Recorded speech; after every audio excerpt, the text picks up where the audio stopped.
अस्सलाम वालेकुम जी, कैसे हैं आप सब? उम्मीद करती हूँ सब खैरियत से होंगे, अपने घरों में खुश होंगे और मेरी वीडियोस को देख रहे होंगे। मगर वीडियोस को देखेंगे कैसे? 2 दिन से तो मैंने कुछ अपलोड ही नहीं किया। उसके लिए माज़रत और दिन का शुरुआत करते हैं कल की हाइलाइट से। तो जैसा कि आप जानते हैं रमज़ान का बाबरकत महीना चल रहा है। रमज़ान हो और दोस्तों की तरफ से अफ्तारी ना हो, तो ऐसा कैसे हो सकता है? तो पहुँच गई मैं अपनी एक दोस्त के घर अफ्तारी करने।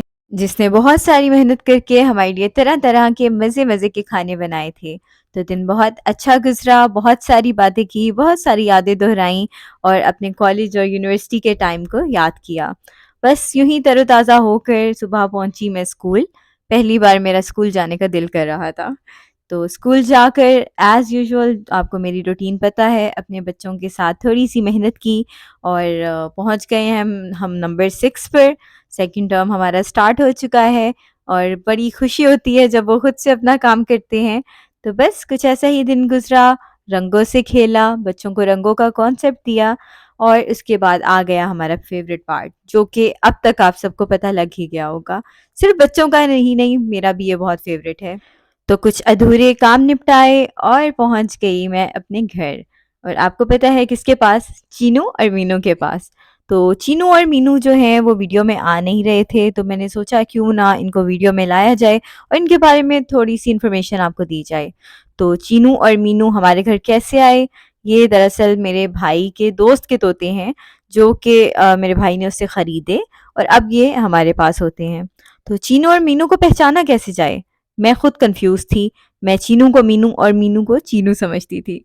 तो आखिरकार हमारी ये मुश्किल हल हो ही गई और वो कैसे हल हुई वो भी मैं आपको बताती हूँ। तो जो ये मेरे हाथ में है मीनू, जिन्हें मैं चीनू समझा करती थी। तो मीनू को पहचानने का तरीका ये है कि मीनू की गर्दन के नीचे का जो हिस्सा है वो पीले रंग का है और चीनू को पहचानने का तरीका ये है कि इसकी गर्दन के नीचे का हिस्सा जो है वो लाल रंग का है। मुझे लगता था कि इन दोनों में से सबसे शरारती चीनू है, जो कि एक मेल पैरट है, मगर मेरा अंदाज़ा गलत साबित हुआ क्योंकि हमारी जो मीनू साहिबा हैं वो दुनिया के बनाए हुए औरत के खाके पर भरपूर उतरती हैं। लड़ाका, शौक, चंचल तो खैर नहीं कह सकते, मगर हमारे चीनू को तंग करने में सबसे आगे-आगे रहती हैं। चीनू को ही नहीं, मुझे भी काफ़ी परेशान करती हैं। खाना खाते हुए सारा खाना मेरे ऊपर गिरा देती हैं और बस इसके पीछे-पीछे भागना पड़ता है बिल्कुल बच्चों की तरह। तो तोतों का ये शौक जो है वो हमारे खून में है। मेरे अब्बा हुज़ूर को तोते बहुत पसंद हैं, तो वो भी बचपन से पालते आए हैं और ये आ गए हमारे मिट्ठू साहब। मिट्ठू भी जब 3 मंथ्स के थे तब वो मेरे पास आए थे। उनको भी हम इसी तरह से फ़ीड करवाते थे जैसे चीनू और मीनू को करवाते हैं। मगर अब माशाल्लाह से मिट्ठू बातें करते हैं और अच्छी खासी बातें करते हैं। खुद खाना खा लेते हैं और बाइट भी करते हैं। तो जनाब क्यों मिट्ठू सब लाइमलाइट ले लें, चीनू और मीनू फिर से हाज़िर हो गए और इनकी शरारतें दिन ब दिन बढ़ती ही जा रही हैं। तो अब मुझे नहीं पता कि हमारे चीनू साहब ऊपर क्या लेने जा रहे हैं। नहीं, मेरा अंदाज़ा गलत है, ये चीनू नहीं ये मीनू है। इसके हाथ में पिंक रिंग है, उससे भी हम इसको पहचान सकते हैं। तो मीनू साहिबा ऊपर चढ़ गई हैं और गिरी हैं आके ज़ोर से चीनू के ऊपर। अब आती है बारी इन तीनों की कि इन तीनों का आपस में रिश्ता कैसा है। तो अब ये अच्छे पड़ोसी पाकिस्तान और चाइना की तरह तो बिल्कुल भी नहीं है, ये बिल्कुल हैं पाकिस्तान और इंडिया की तरह। हमारे मिट्ठू साहब थोड़े से अग्रेसिव हैं, जो कि किसी और को बर्दाश्त नहीं करते। ये देखा, आ गए मेरे पास। क्यों भई, क्यों कोई और आके हमारी आपी के पास बैठे, हम क्यों ना आ जाएँ? तो बस प्यार लेते हैं और बाइट भी करते हैं और इनसे हमें ख़तरा ही रहता है, चीनू-मीनू दोनों को बचाना पड़ता है। हमारे मिट्ठू ख़ैर खाने में नखरे नहीं करते हैं, माशाल्लाह हर चीज़ खा लेते हैं, मगर चीनू और मीनू जैसे कि अभी आपको पता है बच्चे हैं, इनकी एक स्पेशल फ़ीड होती है, जो कि इंशाल्लाह नेक्स्ट वीडियो में मैं आपके साथ शेयर करूँगी। और ये हमारे मिट्ठू ने आखिरकार मीनू पर हमला कर दिया। तो गुज़र गया दिन और आ गया वक़्त इफ़्तार का।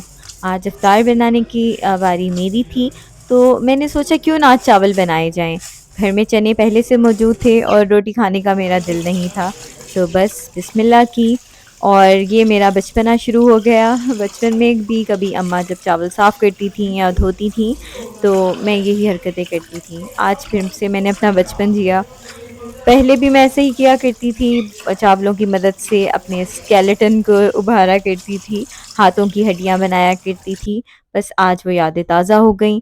तो घर के आम से मसालों से मैंने बनाए चावल और ख़दशा यही था कि नमक मिर्च कम ना हो जाए क्योंकि चख तो सकती नहीं थी, रोज़ा था। और बिल्कुल वैसा ही हुआ कि नमक और मिर्च दोनों कम हो गए। ख़ैर पकोड़े कम्स टू द रेस्क्यू। उन्होंने जो है साथ बैलेंस आउट कर दिया सब। दूसरे हाथ मैंने शरबत बनाया, पकोड़े बनाए और दिन पहुंचा इख्तिताम को। वीडियो अच्छी लगी हो लाइक शेयर एंड सब्सक्राइब। मिलती हूँ नेक्स्ट वीडियो में, तब तक के लिए अल्लाह हाफ़िज़।